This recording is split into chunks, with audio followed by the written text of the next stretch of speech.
Assalamu alaikum, welcome to Learners Academy. This is Rida Bashir and today we will discuss Gestalt therapy methods and procedures. So Gestalt basically एक German word है that means wholeness और Gestalt therapists का ये concept है कि whole is more important than its parts. Gestalt therapy 1940s and 1950s में एक German psychiatrist Frederick Perls ने develop की थी, जिनके अकॉर्डिंग हर इंडिविजुअल को अपनी लाइफ, अपने पर्सनल ग्रोथ की रिस्पॉन्सिबिलिटीज़ खुद लेनी चाहिए और अपनी कैपेसिटीज़ को रिकग्नाइज़ करना चाहिए। सो अगर डिफ़ाइन किया जाए गेस्टाल्ट थेरेपी को तो ये एक कॉम्प्लेक्स साइकोलॉजिकल सिस्टम है जिसका स्ट्रेस या फोकस इस चीज़ पे है कि क्लाइंट की सेल्फ अवेयरनेस और उसमें पर्सनल रिस्पॉन्सिबिलिटी को डेवलप किया जाए।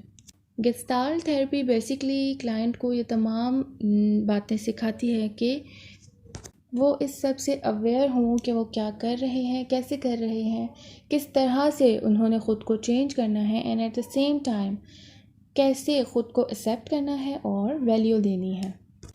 ओरिजिन अगर देखा जाए गेस्टाल्ट थेरेपी का तो कुछ ऐसे मेजर सोर्सेज थी जिनकी वजह से गेस्टाल्ट थेरेपी डेवलप हुई, जिनमें सबसे पहले आ जाते हैं साइको एनालिसिस, जिसके कुछ ऐसे प्रिंसिपल्स थे जो कि एक इंडिविजुअल की इनर लाइफ से रिलेटेड थे। देन जो दूसरी सोर्स थी उसमें कुछ ऐसी राइटिंग्स थी जो कि एक इंडिविजुअल के पर्सनल एक्सपीरियंस और एवरीडे लाइफ से रिलेटेड थे, जिनमें humanistic, holistic, phenomenological and existential writings आ जाती हैं। और थर्ड पे जो मेजर सोर्स थी जिसकी वजह से गेस्टाल्ट थेरेपी को इसका नाम भी मिला वो है गेस्टाल्ट साइकोलॉजी। जैसे कि हमने डेफिनेशन में भी डिस्कस किया कि गेस्टाल्ट थेरेपी एक कॉम्प्लेक्स और इंट्यूटिव प्रोसेस है, बट कुछ प्रिंसिपल्स हैं जिन पे गेस्टाल्ट थेरेपी बेस करती है, जिनमें सबसे पहले आ जाता है होलिज्म।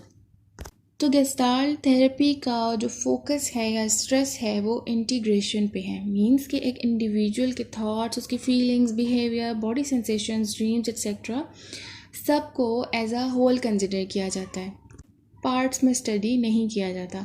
दूसरा जो प्रिंसिपल आ जाता है वो है फील्ड थ्योरी। फील्ड थ्योरी के अकॉर्डिंग हर चीज़ रिलेटेड है, इंटर रिलेटेड है और एक प्रोसेस में है।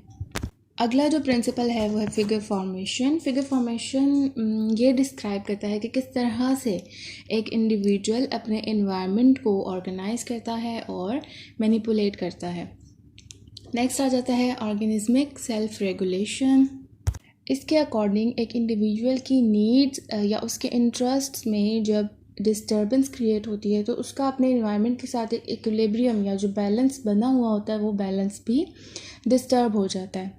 Next comes the now principle, that is the concept of here and now. मतलब कि इंडिविजुअल या क्लाइंट एट द मोमेंट क्या फील कर रहा है, क्या सोच रहा है या कैसे बिहेव कर रहा है, जिसका क्लाइंट के पास्ट या फ्यूचर से कोई भी लिंक ना हो। लास्ट जो प्रिंसिपल आ जाता है वो है अनफिनिश्ड बिजनेस।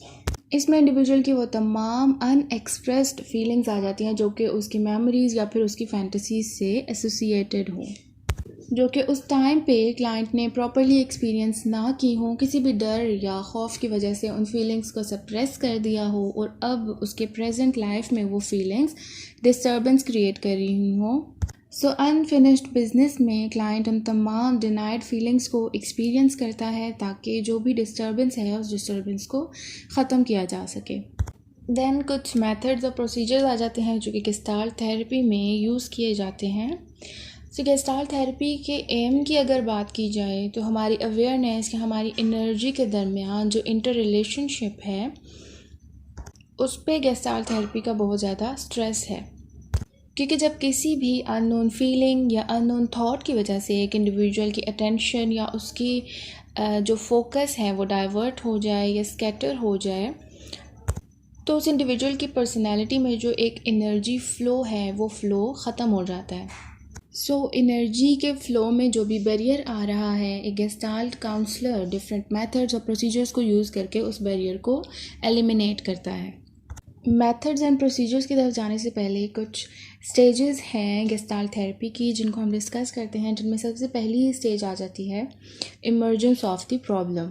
जिसमें थेरेपिस्ट क्लाइंट को उसकी प्रॉब्लम से, उसके कॉन्फ्लिक्ट से अवेयर करवाता है और उसको गाइड करता है कि किस तरह से इन प्रॉब्लम्स को या कॉन्फ्लिक्ट्स को ख़त्म करना है। बट इसमें हियर एंड नाउ कॉन्सेप्ट पे फोकस किया जाता है, जिसमें क्लाइंट को इनकरेज किया जाता है कि वो अपने इमीडिएट एक्सपीरियंसेस लाइक अपने इमीडिएट थॉट्स, फीलिंग्स और सेंसेशंस को रिस्पॉन्ड करना सीखे और अपने वर्बल और नॉन वर्बल बिहेवियर के दरमियान जो कनेक्शन है उस कनेक्शन को अंडरस्टैंड करना सीखे। और इसकी वजह से क्लाइंट बहुत ज़्यादा टेंस हो जाता है, समटाइम्स डिफेंसिव भी हो जाता है और रेजिस्टेंट भी हो जाता है। देन स्टेज 2 आ जाती है, that is working with external polarities. दो अपोजिट कैरेक्टरिस्टिक्स या दो अपोजिट टेंडेंसीज़ के दरमियान जो रिलेशनशिप होता है उस रिलेशनशिप को पोलैरिटीज़ कहा जाता है। तो स्टेज 2 में क्लाइंट को ये कहा जाता है कि उसने फर्स्ट स्टेज में जो भी टेंशन एक्सपीरियंस की थी, अब उस टेंशन को एक एक्सटर्नल डायलॉग के थ्रू एक्सप्लोर करे, जिसके थ्रू थेरेपिस्ट को ये पता चलता है कि जो कॉन्फ्लिक्ट आ रहा है क्लाइंट का वो इंटरपर्सनल है या फिर इंट्रापर्सनल है। स्टेज 2 में जो मेजर फोकस है वो क्लाइंट की हिडन फीलिंग्स को अवेयरनेस में लेके आना है, ताकि उसके जितने भी इनर कॉन्फ्लिक्ट्स आ रहे हैं उन तमाम कॉन्फ्लिक्ट्स को रिजॉल्व किया जा सके। नेक्स्ट स्टेज 3 है working with internal polarities. Then stage 3 में क्लाइंट की जितनी भी एक्सटर्नल डिफ़िकल्टीज़ जो उसने स्टेज 2 में शो की होती हैं उनको इंटरनल प्रॉब्लम्स के फ्रेमवर्क में रिजॉल्व करने की कोशिश की जाती है। स्टेज 3 का जो मेन फोकस है वो यह कि क्लाइंट की पर्सनैलिटी के जिन अपोजिंग एस्पेक्ट्स में जो भी कॉन्फ्लिक्ट आ रहा है या प्रॉब्लम आ रहा है उस कॉन्फ्लिक्ट या प्रॉब्लम से क्लाइंट को कन्फ्रंट करवाना, क्योंकि जितना क्लाइंट उस प्रॉब्लम को या कॉन्फ्लिक्ट को कन्फ्रंट करेगा या एक्सपीरियंस करेगा उतना जल्दी वो प्रॉब्लम जो है वो रिजॉल्व हो जाएगा। उसके बाद आ जाती है स्टेज 4, दैट इज़ इंटीग्रेशन। सो इस स्टेज में इंडिविजुअल के कॉन्शियसनेस के जितने भी फैक्टर्स एक दूसरे को अपोज कर रहे थे तो वो तमाम फैक्टर एक दूसरे की एक्चुअल आइडेंटिटी को एक्सेप्ट कर लेते हैं।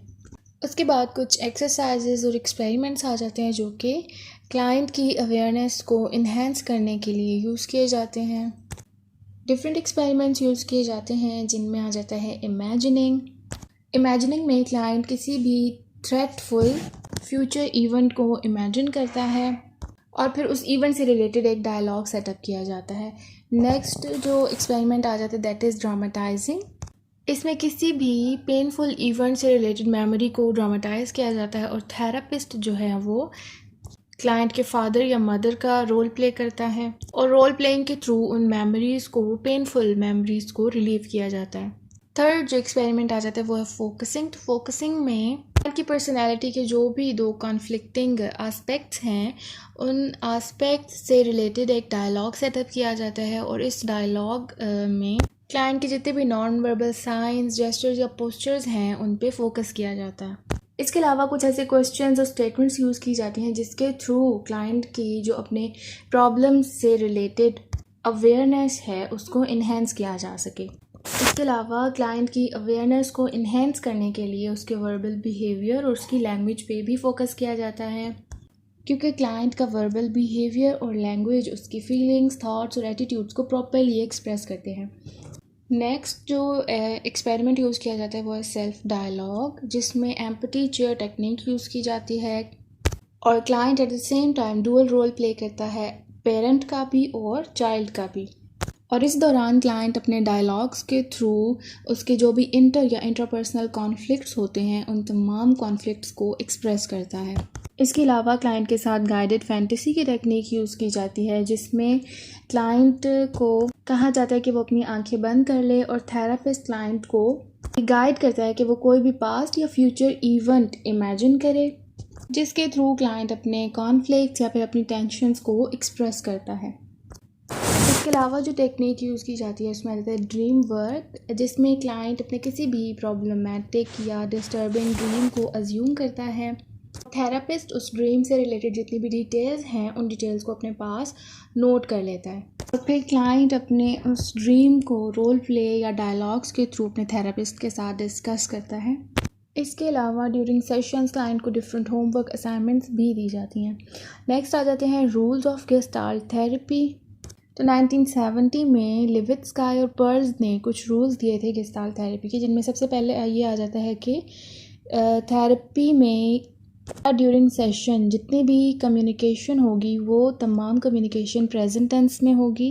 इसके अलावा थेरेपिस्ट क्लाइंट को इनकरेज करेगा कि वो ड्यूरिंग कम्युनिकेशन प्रोनाउन आई को यूज़ करे।